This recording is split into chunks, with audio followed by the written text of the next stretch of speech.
Hey everyone, John Lorden here. Welcome to the first episode of Itchy Mysteries for 2018. Hope your new year has been treating you well, and thank you so much for spending some time with me here today. Well, this was sure one to kick it off. This is a very dark movie.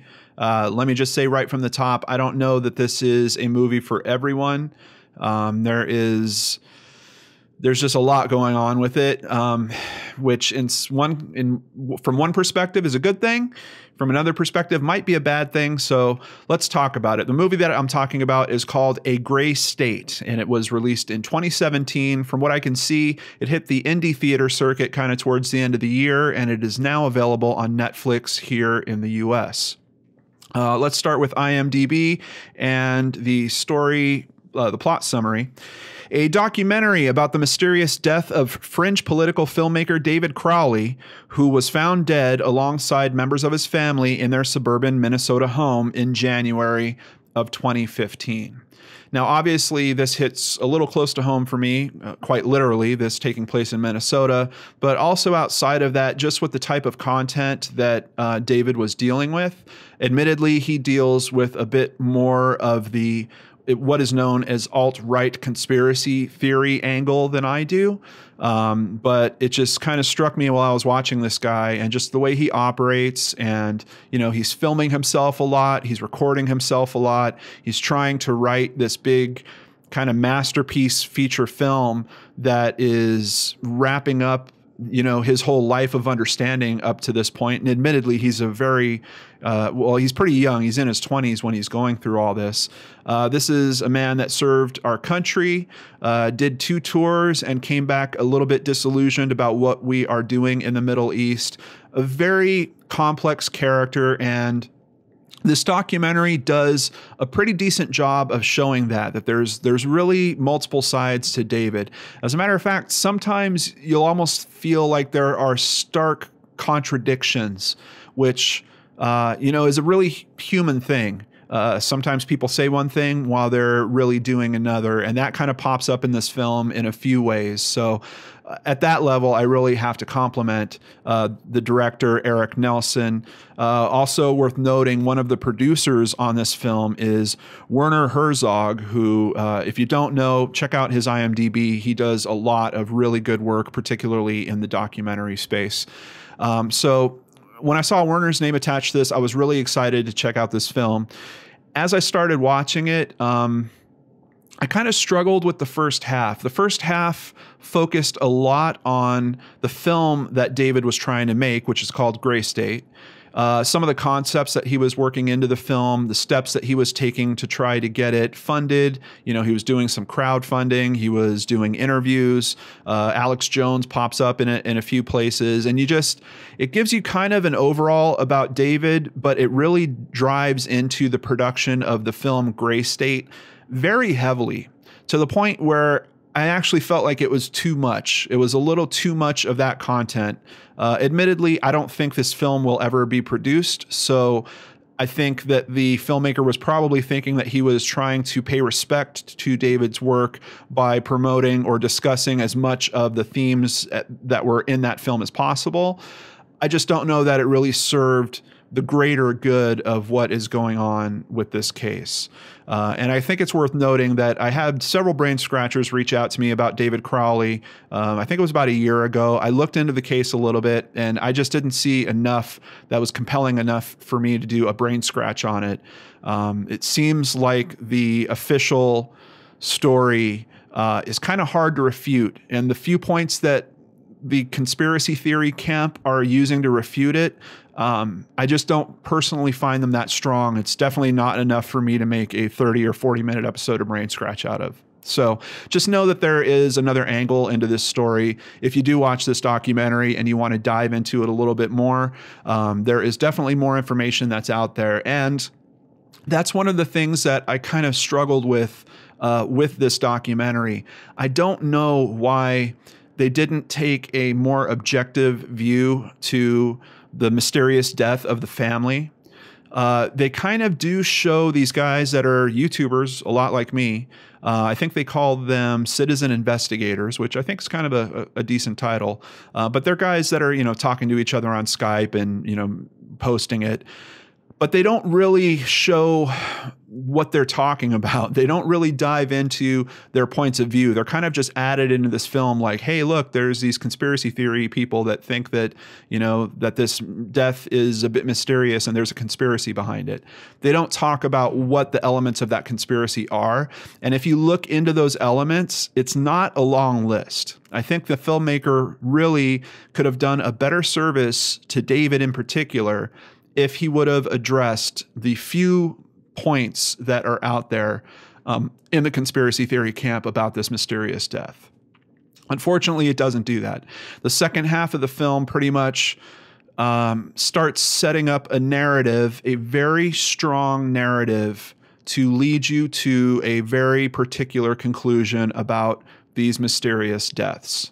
And it's strange because after I watched it, I felt kind of unsatisfied. I came out of it saying, I think that what they're saying is probably most likely what happened, but I also felt like the film was biased so much in that direction that it left me questioning things.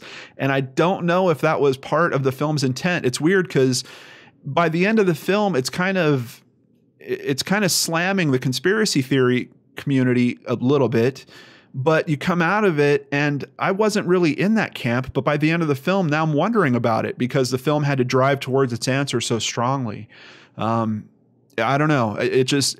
I'm kind of confused about what the director, what his ultimate desire was with putting this out the way he did. I also wonder about who released this information, who allowed this film to be made in this way. I mean, this guy had personal notes, personal recordings, and this video just kind of throws them all out there.